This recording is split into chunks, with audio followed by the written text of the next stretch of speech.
Hello, नमस्कार साथियों। कैसे हैं आप सब लोग? आशा करता हूँ आप सब लोग अच्छे होंगे।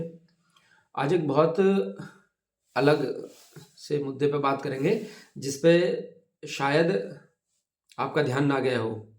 बहुत से लोगों को जानकारी होगी भी और बहुत से लोगों को शायद नहीं पता होगा। कल मैं एक ऐसे व्यक्ति से मिला, हमारे ही साथी हैं, हमारे 2021 बैच के। वो एआरओ हैं। तो उनसे बात हो रही थी, ऐसे ही एग्ज़ाम से संबंधित बात हो रही थी। काफ़ी सारे मेंस भी दिए हैं उन्होंने और इंटरव्यू भी दिए हैं अपर पीसीएस के। अभी इस समय एआरओ है 2021 बैच में।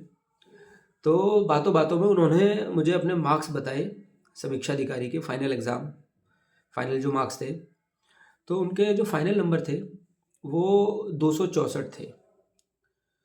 मेरे 265 नंबर हैं। 264 नंबर का मतलब है कि उनकी 6 या 7th रैंक होती समीक्षा अधिकारी में, लेकिन वो हैं इस समय एआरओ। इसके पीछे कारण क्या है? इसके पीछे कारण ये है कि जो उनका प्रीलिम्स में सिलेक्शन हुआ वो एआरओ में ही सिलेक्शन हुआ, और एआरओ में सिलेक्शन होने की वजह से उनका जो फाइनल सिलेक्शन है फिर वो एआरओ में ही हुआ। चाहे मार्क्स कितने ही आए हों, चाहे मार्क्स आपके आरओ से ज़्यादा ही क्यों ना आए हों, लेकिन आपके जो सिलेक्शन है वो उसी आधार पे होगा कि प्रीलिम्स में आपका सिलेक्शन आरओ के लिए हुआ है या फिर एआरओ के लिए हुआ है। मतलब आप कौन सी पोस्ट के लिए एलिजिबल हैं। तो ये बात बताने का उद्देश्य ये है कि आप अपने दिमाग में केवल ये मत रखना कि मुझे एग्जाम या प्रीलिम्स केवल क्वालिफाई करना है। आप ज्यादा से ज्यादा मार्क्स लाने के लिए प्रयास करें, क्योंकि आप ज्यादा से ज्यादा मार्क्स लेकर आएंगे तो आपका प्रीलिम्स में आरओ में सिलेक्शन होगा, तभी आप फाइनली आरओ में सेलेक्ट हो पाएंगे। ठीक है। अब चलिए, उनके पास तो एक ये ऑप्शन था कि उनके पास में ओ लेवल था, जिसकी वजह से उनका एआरओ में सिलेक्शन हो गया।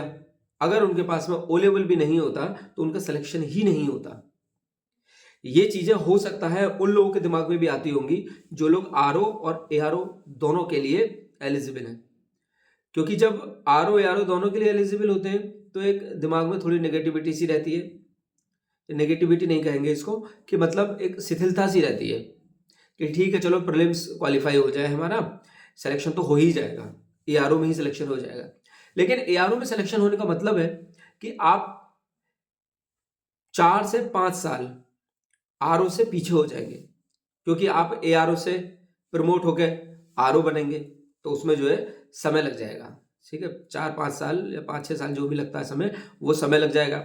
दूसरी चीज, समीक्षा अधिकारी गजेटेड पोस्ट है, एआरओ गजेटेड पोस्ट नहीं है। तीसरी चीज, समीक्षा अधिकारी जो आरओ है वो ग्रुप बी में आती है और एआरओ ग्रुप सी में आती है। ठीक है, सैलरी में ज्यादा डिफरेंस नहीं है, लेकिन जो बाकी ये चीजें हैं उनमें बहुत ज्यादा डिफरेंस है। वैसे भी 4600 ग्रेड पे की होती है एआरओ, और आरओ 4800 ग्रेड पे की होती है। तो आप दिमाग में शिथिलता या किसी भी तरह का आलस ना लेकर आएं और ये सोचकर तैयारी करें कि हमें ज़्यादा से ज़्यादा मार्क्स लेकर आने हैं प्रीलिम्स में।